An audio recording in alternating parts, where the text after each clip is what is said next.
Hey guys, welcome back to my channel. Today this is not going to be an unboxing video, but rather this is going to be a part 2 of the Tata Tiago bulbs which I had upgraded. These are the headlight bulbs which I upgraded to Philips Rally 9500. You have to install a relay to upgrade these bulbs. I'll leave a link on the top on how I upgraded this. You could do with this yourself at home, so you don't need a technician for it. Now this is just a follow-up video to tell you guys how good these bulbs are, how have they lasted, have I faced any difficulties so far. So this is just going to be a sum-up video of whatever I had experienced so far in the last year with these bulbs on highways. Now, as I had initially mentioned guys, I generally take my car out mostly for highway drives. Cities are pretty non-existent or pretty less. Most of the drive that I do is purely highway. Now I wanted some sort of bulbs which are bright enough, which had a long throw, because in highways it's going to be pitch dark. How you see right now, this is how it's going to be. This is going to be pitch dark. So I wanted some powerful bulbs which are not too glaring to the opposite traffic as well. So I upgraded these bulbs, and this costed me around 875 rupees if I remember. That was the relay, and the bulbs costed around 250 or 300, I'm not sure, but I'll leave a link in the description below from where you could purchase this. Now overall guys, this particular upgrade that I made on my car, so initially Tata Tiago comes with the stock headlight of 50 and 55. However, I upgraded it to 9500. Now this actually improved the night driving. Now if you see, the throw is pretty long, and I have been using this for almost a year. One thing that you guys should remember is that these have to be used with relays. You can't just plug and play these bulbs because these tend to generate heat. And coming to that subject of heat, there have been questions from few of the people stating that, does this damage my reflectors, does this turn my reflectors black? As far as I can vouch for these, it hasn't done that. I have been using this for almost a year, and I have not faced any difficulties on the reflectors turning black. One thing that I tend to keep at a point is that when I drive the car in city, and if I am stuck in traffic, I make sure that I turn off the headlights. I don't let it on running, because standing still and when you turn on your headlight, there's going to be lots of heat, and in a moving car you have your proper airflow that might help in reducing the heat.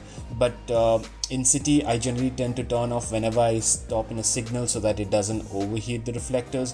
But on highways, these bulbs are really good. If you are into market for upgrading bulbs, and if you wanted to move from 55 to 9500, these are the bulbs that you should go with. I had also been using the Novasight LED. If you remember, I have a video on my channel. I'll leave the link on the top where you could go check that out. LEDs are only for city. LEDs, I mean, those aftermarket LEDs are really not good, but LEDs that come pre-installed on the cars, those are pretty damn good. But if you're going to install it by buying aftermarket LEDs, those are really not great guys. I would suggest you to stay out of those. The best is that get these halogen bulbs, fix a relay, and you should be all set. Another tip that I do is that you in most of the cars you have the headlight adjusting, where you could adjust the height of the throw of the headlight.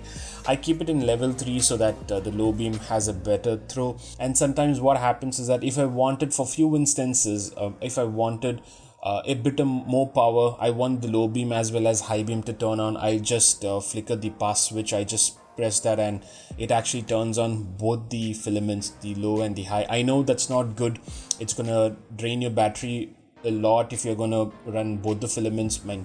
95 the low beam and the 100 is going to be high, so one of the bulb is going to consume 195 watts, which is going to be a huge stress on the battery. But just for a couple of seconds, it really helps me, so that when it's pitch dark and you wanted something, if you wanted some throw for a couple of seconds, I think that's something that I generally tend to do.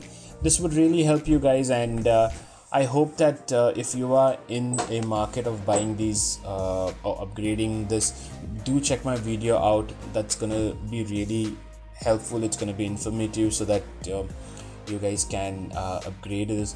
Overall, just to sum up, the bulb throw is really good. I haven't faced any battery drain issues.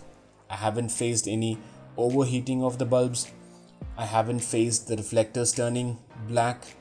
So I certainly can say that most of the people, those who tend to say that it's gonna harm your battery, it's gonna harm your reflectors, are really not true, guys. I mean, this is an hands-on experience that I have, so you could certainly vouch for it.